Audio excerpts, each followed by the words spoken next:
It is a great pleasure.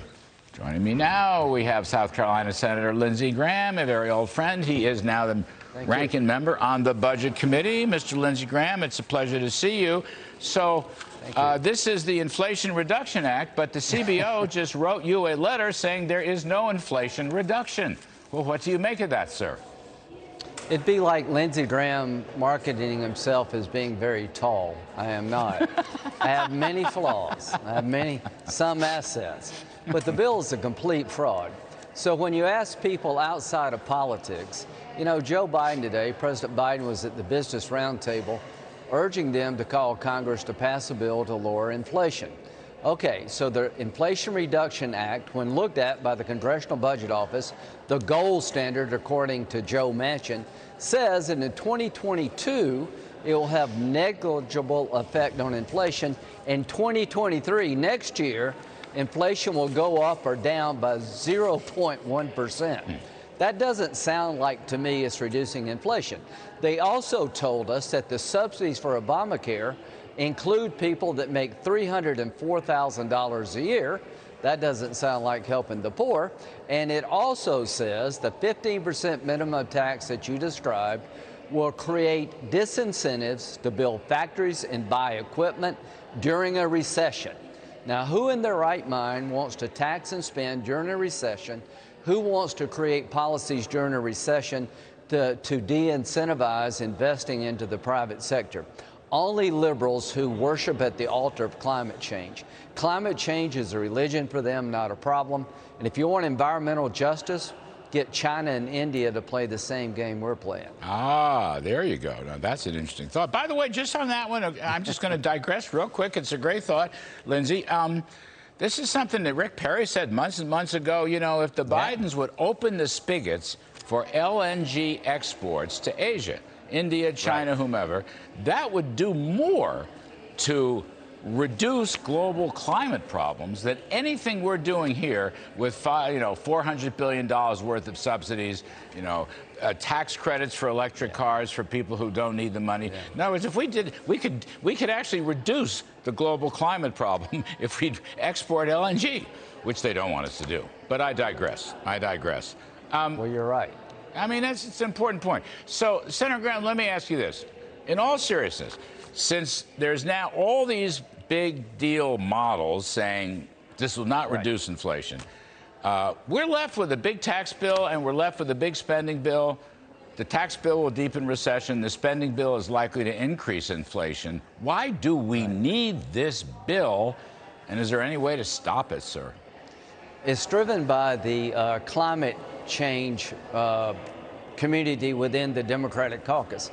Joe Manchin, who's been a friend, who preserved the filibuster and voted against H.R. 1, and he's done some good things, I think has made a huge mistake here. Matter of fact, we had dinner last night. I said, Joe, there's a 16.4 cents per barrel tax on imported oil that's tied to inflation. That tax was eliminated in 1995. It's a vampire tax. They're bringing it back. That's going to add cost to the pump. And the Obamacare subsidies are not going to end in 3 years. If you score them over a 10-year period, it wipes out all the savings in this bill. It is inflationary. And the reason I know it's inflationary is because when you spend money at the government level and you tax the private sector, you get less growth. And the taxes on corporations are passed down to individual people. And when you look at the distribution of the tax increases, it falls on people well below $100,000. So they've sold him an idea that doesn't exist in reality. You know, one other quick point on that, the connection between this tax and lower wages. Just think of it this way, in just common sense. If you're running a business and the government taxes you so you make fewer and fewer profits, your profits might fall. Right. You got no money to pay the workforce higher wages. In fact, you won't have money to keep them employed. So the profits factor, now I know Democrats hate profits, I get that, but most men and women in business like profits and use profits not only to invest in better equipment, as you said, but also to pay their employees more money, i.e. wages and salaries.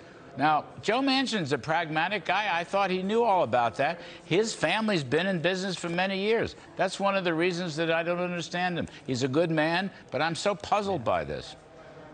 Well, I just think he feels like he needs to throw a bone to these people after saying no to their radical agenda.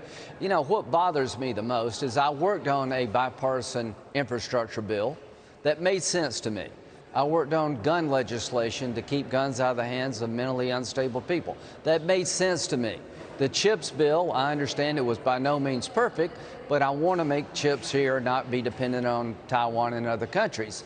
So before the ink was dry, they dropped this new spending bill in the name of climate change. This is to tax and spend in the name of climate change. The energy expansion items come later on the continuing resolution. Good luck with that. So this is really a bad deal that makes all of our problems worse. And I'm very disappointed in what Senator Manchin has done.